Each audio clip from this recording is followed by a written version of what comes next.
Meus caros irmãos e amigos, professores e alunos da Escola Bíblica Dominical, pastores e companheiros de ministério, irmãos e irmãs que sempre nos acompanham neste canal, e você que está nos conhecendo hoje, eu saúdo a todos vós com a santa e gloriosa paz do nosso amado Salvador Jesus Cristo.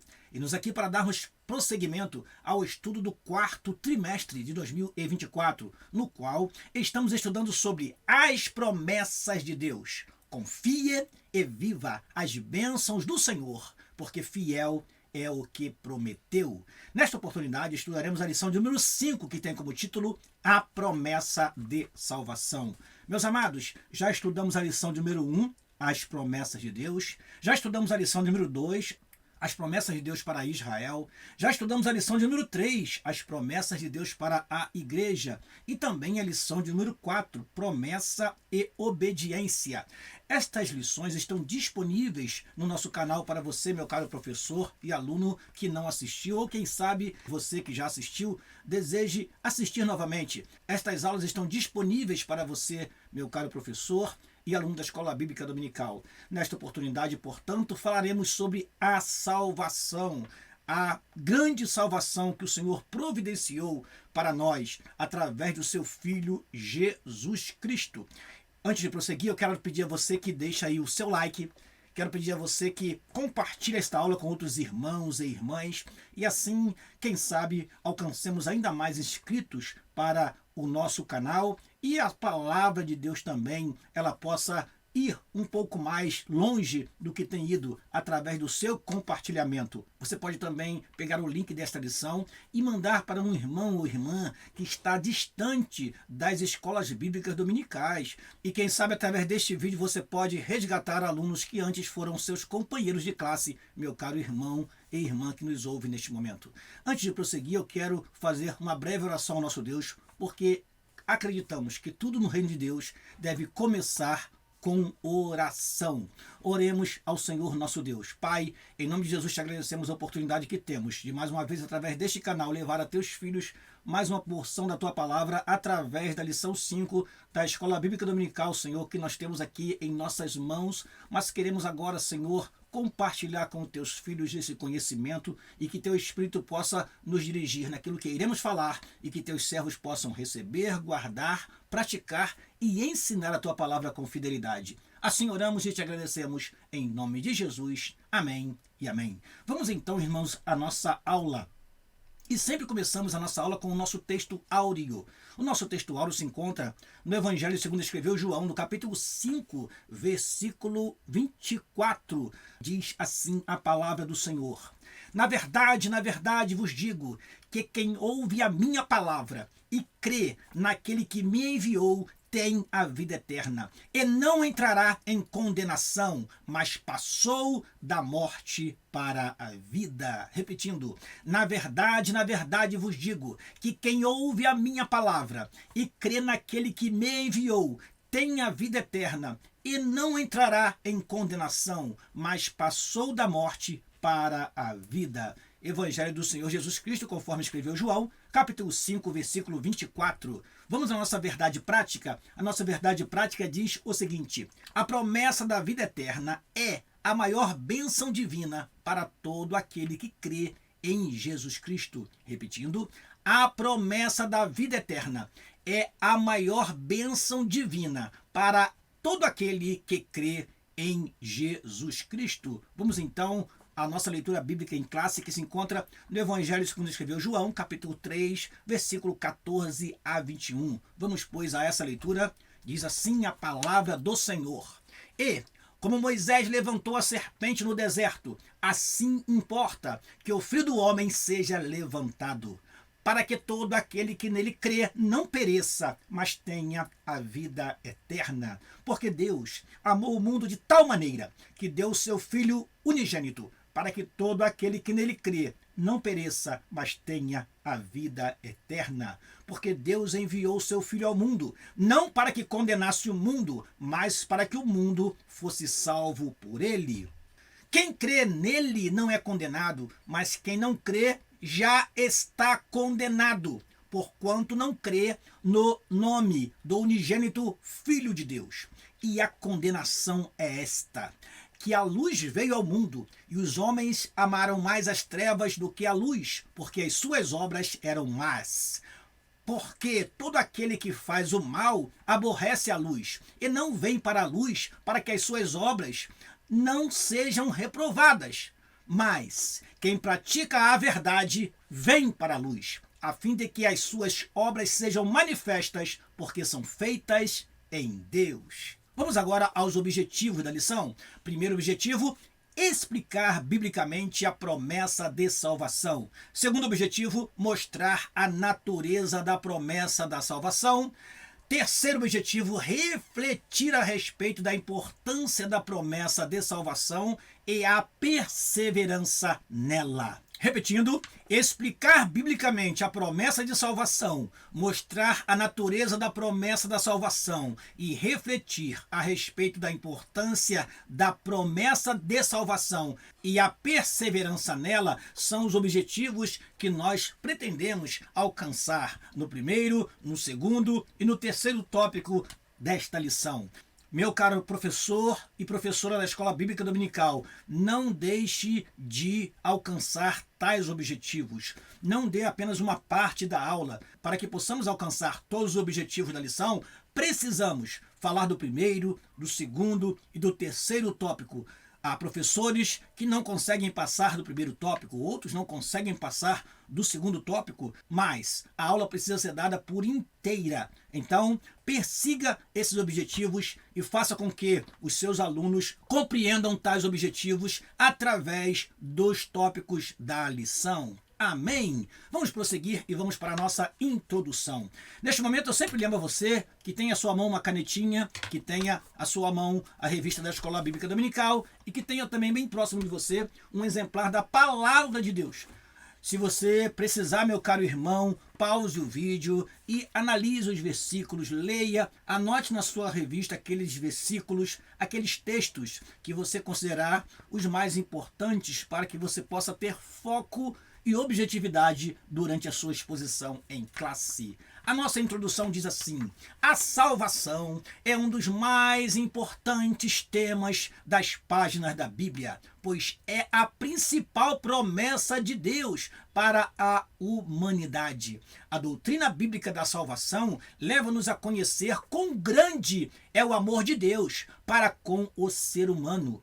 É exatamente isso o que nos mostra o Evangelho de João, no capítulo 3, em que estudaremos a promessa da salvação, sua natureza e perseverança. Meu amado professor e professora, aluno e aluna que nos ouve neste momento, a salvação é o grande tema das Escrituras. Ora, desde Gênesis capítulo 3, versículo 15, nós temos uma promessa, que é chamada de proto-evangelho. Eu vou ler para você este versículo, não o encontrei na lição. Gênesis capítulo 3, versículo 15, um conhecido versículo, diz assim a palavra do Senhor: E porei inimizade entre ti e a mulher, e entre a tua semente e a sua semente. Esta te ferirá a cabeça, e tu lhe ferirás o calcanhar. Esta palavra foi dita à serpente. Aqui está dito que um descendente da mulher causaria uma ferida mortal na cabeça da serpente, e esta lhe feriria o calcanhar. Ora, pastor Daniel, o que significa isto? Isso significa que da semente da mulher nasceria um que pisaria na cabeça da serpente, ou seja, destruiria os seus intentos. E diz lá em 1 João capítulo 3, versículo 8, no finalzinho do versículo: para isso se manifestou o Filho de Deus, para desfazer as obras do diabo. Portanto, a poderosa salvação em Cristo Jesus é profetizada desde o livro de Gênesis. E durante toda a história bíblica do Antigo Testamento, nós vemos a salvação exemplificada, ilustrada. E quando chegou o momento certo, segundo Gálatas 4:4, na plenitude dos tempos, Jesus Cristo foi enviado pelo Pai para morrer por toda a humanidade e lhe conceder a poderosa salvação. Portanto, salvação é um dos temas principais das Escrituras Sagradas. Vamos então ao primeiro tópico da lição, a promessa da salvação. Este é o primeiro tópico da nossa lição. Vamos, pois, ao primeiro subtópico do primeiro tópico. Uma maravilhosa salvação. Irmãos, não está na nossa revista, mas ao ler esse título, lembrei-me de Hebreus capítulo 2, versículo 3. Hebreus capítulo 2, versículo 3, diz assim a palavra do Senhor. Como escaparemos nós, se não atentarmos para uma tão grande salvação, a qual, começando a ser anunciada pelo Senhor, foi-nos depois confirmada pelos que a ouviram? Vou repetir. Como escaparemos nós se não atentarmos para uma tão grande salvação, a qual, começando a ser anunciada pelo Senhor, foi-nos depois confirmada pelos que a ouviram? E o versículo seguinte diz assim: testificando também Deus com eles por sinais e milagres e várias maravilhas e dons do Espírito Santo distribuídos por sua vontade?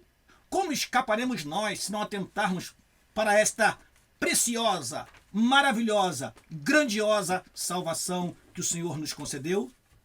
Não há escape. A única forma que temos para escapar da condenação eterna é através da pessoa do Senhor Jesus Cristo, como está em Atos capítulo 4, versículo 12. Vamos então à leitura do texto da nossa revista.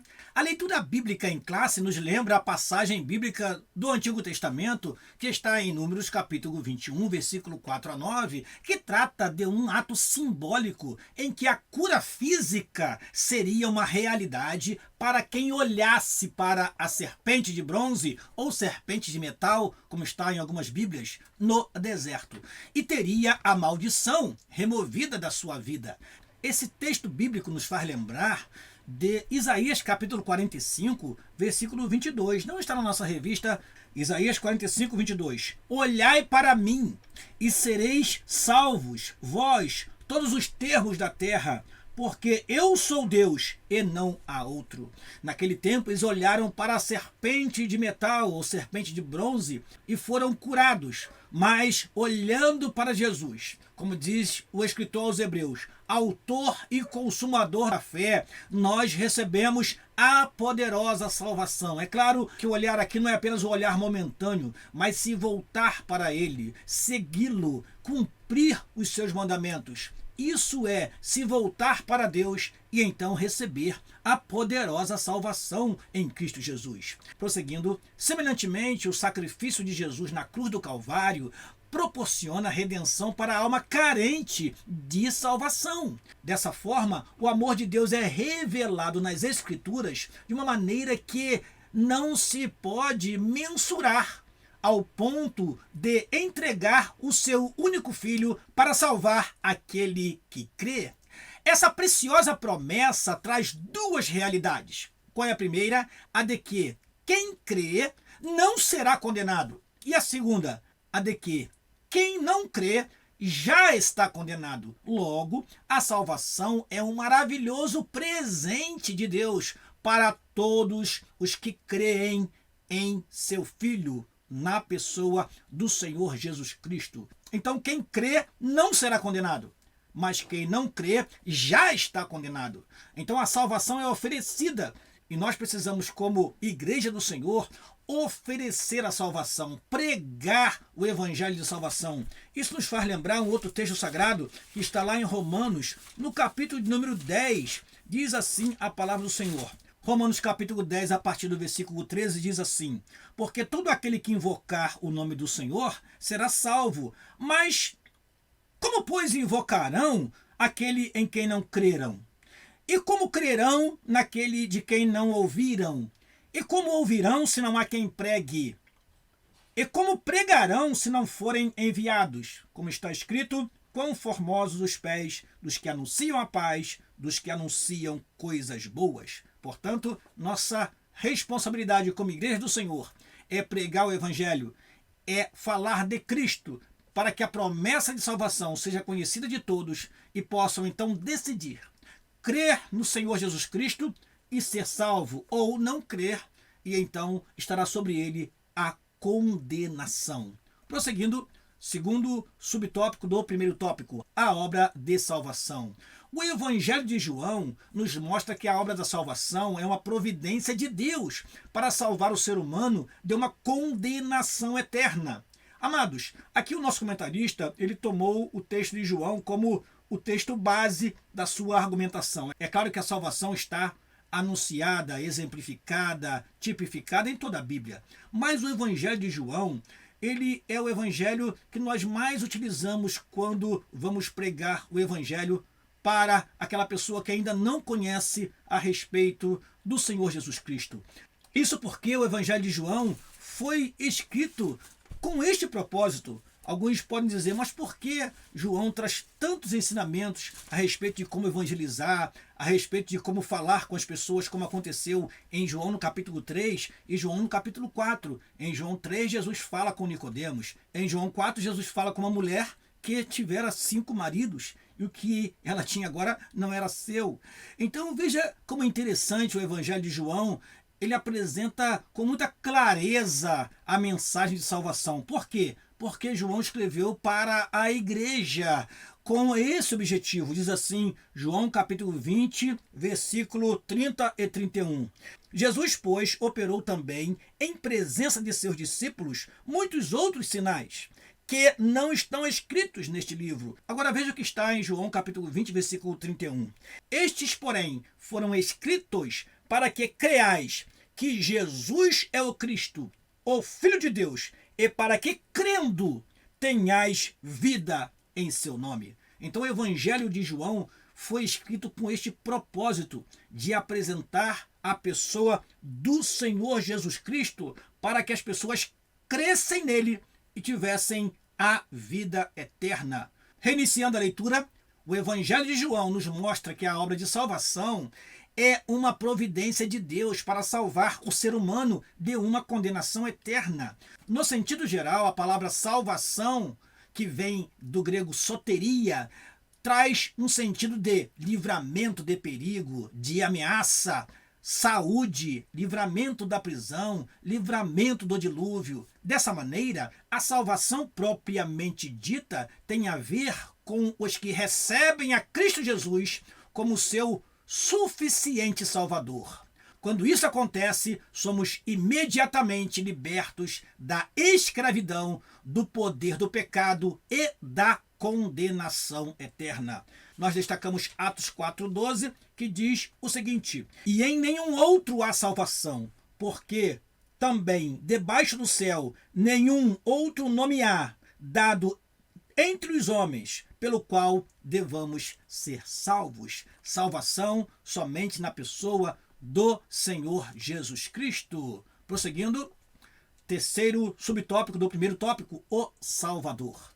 A obra de salvação tem como base a entrega do Filho de Deus como aquele que pagou o preço do pecado. Jesus é o nosso Salvador, como bem expressa o termo soter, Salvador, libertador, preservador, conservador. Assim sendo, o Evangelho de João nos revela que todo ser humano foi corrompido pelo pecado e por isso precisa de um Salvador. Esse Salvador, revelado em João capítulo 3, versículo 16 e 17, nos garante a gloriosa promessa de salvação. Olha o que diz o texto sagrado: todo aquele que nele crê não pereça, mas tenha a vida eterna. Quem se arrepende, crê e permanece em Jesus, jamais perecerá eternamente. Cristo é o único e o suficiente Salvador para todos nós, caros irmãos, professores e alunos da Escola Bíblica Dominical. Sinopse da primeira parte da lição: a salvação é um precioso presente de Deus para todos os que creem em seu Filho. Repetindo, a salvação é um precioso presente de Deus para todos os que creem em seu Filho. Vamos então ao segundo tópico da lição: a natureza da promessa da salvação. Vamos ver agora a natureza da promessa da salvação. Vamos então olhar para esta tela e olhar esta imagem que está aqui ao lado. Eu trouxe propositadamente para explicar uma palavra. Olha o que diz a nossa revista logo após o título deste tópico? Podemos compreender a natureza da promessa da salvação estudando alguns aspectos salvíficos dessa grande obra. Ora, pastor Daniel, por que o senhor trouxe essas imagens? Porque aspectos está relacionado com perspectivas ou formas de ver. Você pode olhar de um lado, de outro lado, por detrás, por cima, por baixo. Quando nós fazemos isso, nós estamos olhando os aspectos. E aqui nós vamos fazer isso em relação à salvação. A salvação é explicada pelos seus aspectos. E os aspectos da salvação são bem conhecidos. A justificação, a regeneração e a santificação, que são citadas em nossa lição. E temos também a glorificação. Poderíamos citar também a redenção. Enfim, temos 3 aspectos que serão destacados nesta lição. O primeiro deles é justificação. Um dos aspectos da obra salvífica que está apresentado em termos bíblicos é a justificação. Quem é alcançado pelo Evangelho de Cristo e crê no Filho de Deus com todo o seu coração é declarado justo, isto é, livre da culpa e do merecimento da punição divina. Ele não é mais condenado, está declaradamente absolvido, é um salvo. Por intermédio da justificação, o pecador é visto por Deus como se não houvesse praticado transgressão alguma.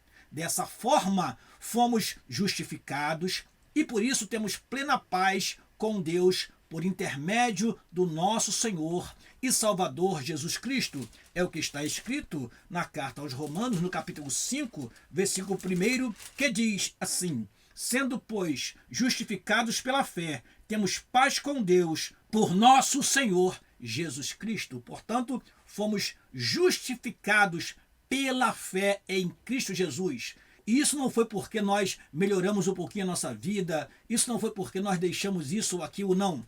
A justificação, ela vem até nós por imputação ou crédito. Deus creditou em nós a santificação do seu Filho Jesus Cristo e creditou no seu Filho Jesus as nossas culpas, os nossos pecados. Ele levou sobre si os nossos pecados. E, crendo no sacrifício de Jesus, nós então agora somos declarados justos. Isso é importante explicar, porque muitas pessoas não se convertem achando que precisam melhorar de vida, achando que precisa parar de fazer isto ou aquilo. É através da fé no Senhor Jesus Cristo e da declaração de justificação que a pessoa passa a viver em novidade de vida. E aí vem o outro aspecto que nós falaremos, que é a regeneração. Portanto, devemos pregar o Evangelho para que as pessoas, crendo, tenham vida, como diz João capítulo 20, versículo 31. Prosseguindo então, temos agora a regeneração. Para que a obra de salvação apresentada no Evangelho de João, capítulo 3, se manifeste na vida do salvo, é necessário que ocorra a regeneração, denominada de novo nascimento. No mesmo capítulo, João, no capítulo 3, versículo 1 a 6, quando temos aquele diálogo maravilhoso de Jesus com Nicodemos, o que disse o Senhor Jesus para Nicodemos naquele diálogo? Diz assim a palavra do Senhor: havia entre os fariseus um homem chamado Nicodemos, príncipe dos judeus. Este foi ter de noite com Jesus e disse-lhe: Rabi, bem sabemos que és mestre, vindo de Deus, porque ninguém pode fazer estes sinais que tu fazes, se Deus não for com ele. Jesus respondeu e disse-lhe: na verdade, te digo que aquele que não nascer de novo não pode ver o reino de Deus. Disse-lhe Nicodemos: como pode um homem nascer sendo velho? Porventura pode tornar a entrar no ventre de sua mãe e nascer? Jesus respondeu: na verdade te digo que aquele que não nascer da água e do Espírito não pode entrar no reino de Deus. O que é nascido da carne é carne, e o que é nascido do Espírito é Espírito. Temos então o segundo aspecto da salvação, que é a nova vida, a regeneração, nascer de novo. porque diz em 2 Coríntios, capítulo 5, versículo 17, se alguém está em Cristo, nova criatura é. As coisas velhas já passaram, eis que tudo se fez novo. Diz assim a nossa revista, uma pessoa que nasce de novo passa por um processo de transformação interior em que o coração sofre uma mudança radical por intermédio do Evangelho, mediante o poder do Espírito. Essa obra é feita diretamente pelo Espírito Santo. Então, o pecador se torna filho de Deus, nova criatura que anda em novidade de vida. Uma vez que nascemos de novo, passamos a fazer parte da família de Deus. Amém. Como é importante esta doutrina, a doutrina da salvação e a doutrina da regeneração. Regenerar, na biologia, pode significar restaurar partes perdidas, como acontece com a estrela do mar e outros animais. Mas a regeneração, como aspecto da salvação, significa morrer para o mundo e viver para Deus, e viver uma nova vida em Cristo. Vamos então para o terceiro aspecto da salvação apresentado nesta lição, a santificação. Santificação é um aspecto da salvação como resultado da obra do Calvário de nosso Senhor Jesus. Nós temos 3 elementos de santificação: o sangue de Jesus, o Espírito Santo e a palavra de Deus. Prosseguindo, em primeiro lugar, por meio da justificação e da regeneração, somos santificados por Deus de maneira posicional, ou seja, imediatamente. Em segundo lugar, somos santificados de maneira progressiva, por meio do relacionamento com Cristo. Esse processo ocorrerá até o advento da nossa glorificação, que é um outro aspecto da salvação. Glorificação final por ocasião da transformação do nosso corpo no advento do arrebatamento da igreja, pois teremos um corpo semelhante ao de Jesus ressurreto. Portanto, a obra de salvação exposta no Evangelho de João é completa. Amados irmãos, é importante guardar isto, porque nós temos a justificação, que é a declaração de que nós agora somos justos diante de Deus, perdoados e vivendo uma nova vida, e aí a nova vida nos lembra da regeneração, e nesta nova vida nós precisamos viver uma vida de comunhão com Deus, ser a habitação do Espírito, ter uma vida santificada, para que ao final dessa trajetória tenhamos o nosso corpo glorificado. Acontecerá, portanto, a redenção do nosso corpo, e nós não estaremos apenas livres do poder do pecado, mas livres da presença do pecado. Vamos então à sinopse da segunda parte da lição.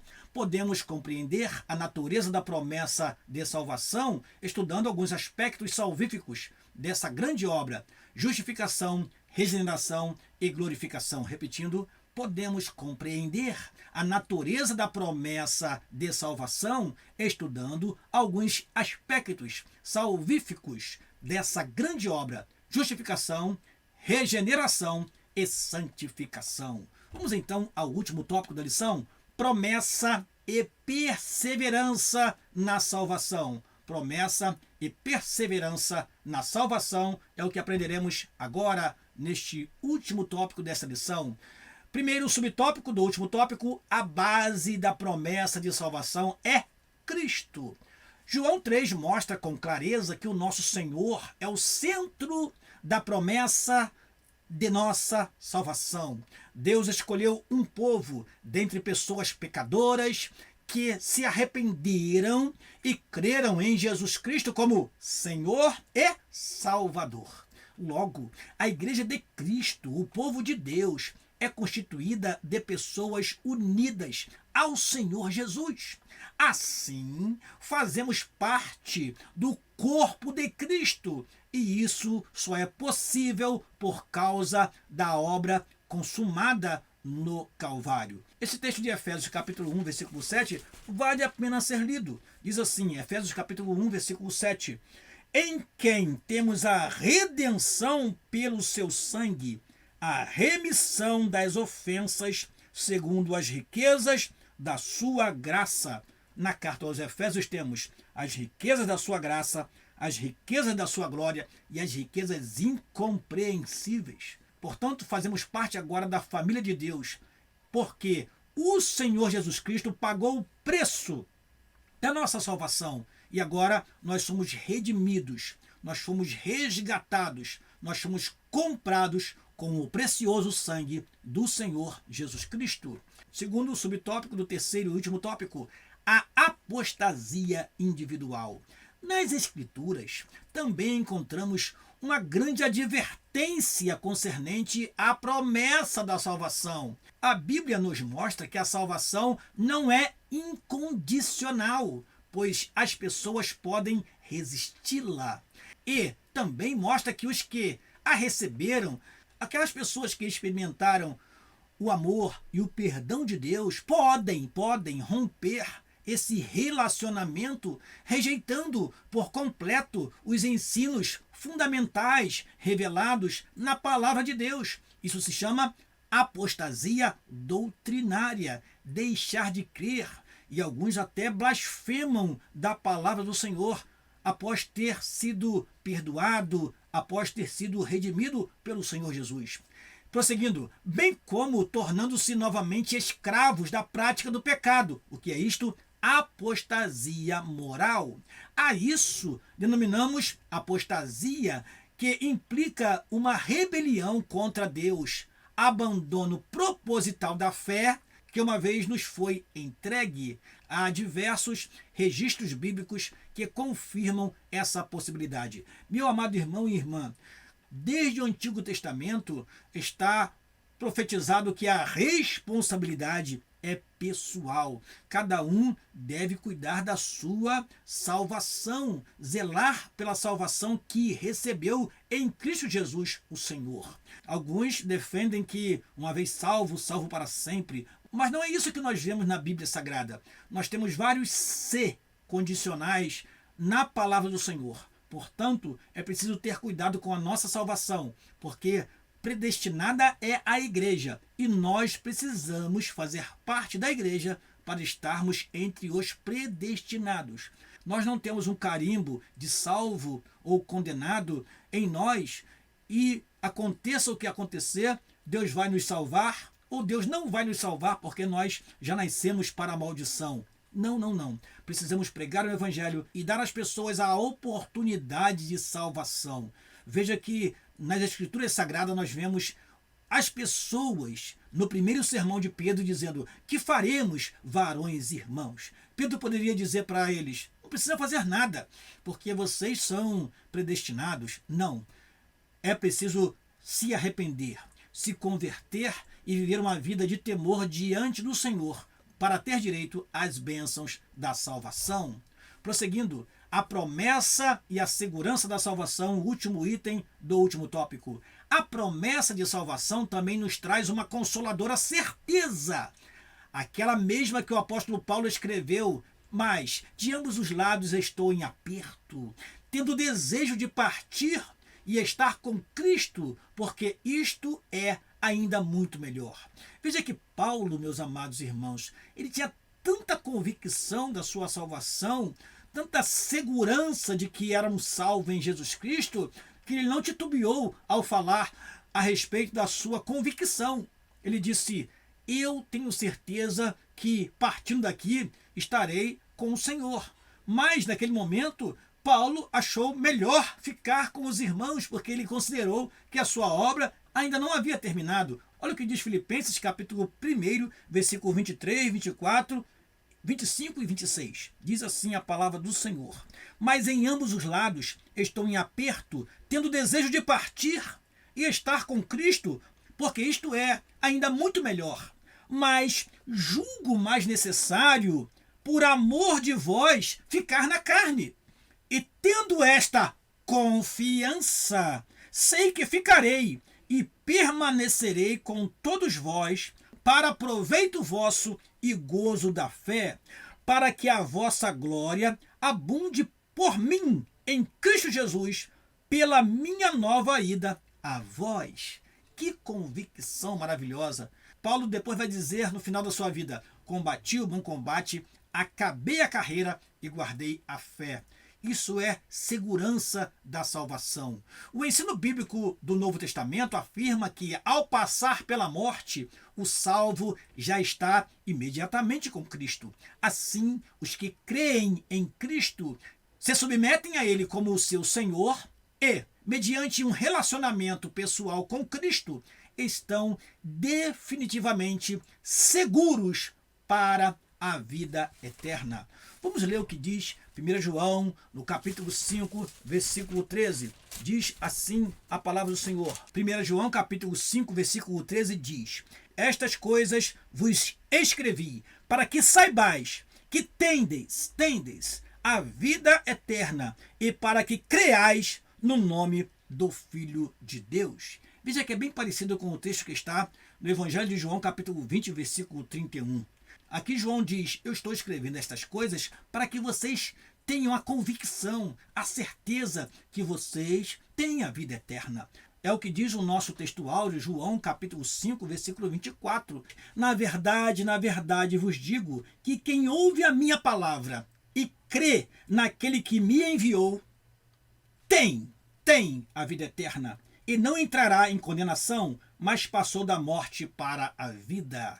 É interessante notar que nós temos a vida eterna, nós ainda não temos a eternidade. Ora, qual é a diferença? A vida eterna começa aqui na terra. Nós recebemos esta promessa, a promessa de vida eterna, mas a eternidade nós só obteremos, nós só alcançaremos quando este corpo que é mortal se revestir da imortalidade. Quando isso que é corruptível se revestir da incorruptibilidade. Ou seja, a nossa salvação só se concretiza com a redenção do corpo e a nossa glorificação, que só acontecerá quando Jesus Cristo vier buscar a sua igreja. Portanto, temos a vida eterna, não temos ainda a eternidade com Cristo. Isso só quando a igreja for arrebatada. Amém? Vamos à sinopse dessa última parte da lição. O nosso Senhor Jesus Cristo é o centro da promessa de nossa salvação. Repetindo, o nosso Senhor Jesus Cristo é o centro da promessa de nossa salvação. Conclusão da nossa aula: a promessa da salvação nos lembra que não podemos descuidar da nossa conduta diante de Deus e do mundo. A salvação, em primeiro lugar, depende de Deus, que estende sua mão ao pecador perdido, mas também é necessário que o ser humano aceite humildemente o amor e a graça de Deus em seu favor. Quem crê em Jesus é salvo, mas quem o rejeita permanece perdido em delitos e pecados, como estavam os Efésios, como diz Efésios capítulo 2, versículo 1, que diz o seguinte: e vos vivificou, estando vós mortos em ofensas e pecados. Aquele que tem o Filho tem a vida. Aquele que não tem o Filho não tem a vida. É o que está em 1 João capítulo 5, versículo 12. Portanto, cuidemos da nossa salvação e esperemos o glorioso dia dessa salvação se concretizar através da redenção e glorificação do nosso corpo. Amém? Vamos então convidar você para a próxima aula, sexta lição do quarto trimestre de 2024. Estudaremos nesta próxima lição a promessa de cura divina. E eu espero você aqui na próxima aula, meu caro professor e aluno da Escola Bíblica Dominical. Eu me despeço de você, pedindo que você deixe o seu like, que você compartilhe esta aula com outros irmãos e irmãs, e assim prossigamos aprendendo sobre as promessas de Deus até o final deste trimestre. Deus te abençoe no nome de Jesus. Orai por nós para que Deus nos dê graça, conhecimento e sabedoria para continuar trazendo para você lições como esta, que servem de embasamento para muitas doutrinas bíblicas. Hoje, especialmente a doutrina da salvação. Deus te abençoe e até a próxima aula. Em nome de Jesus. Amém e amém.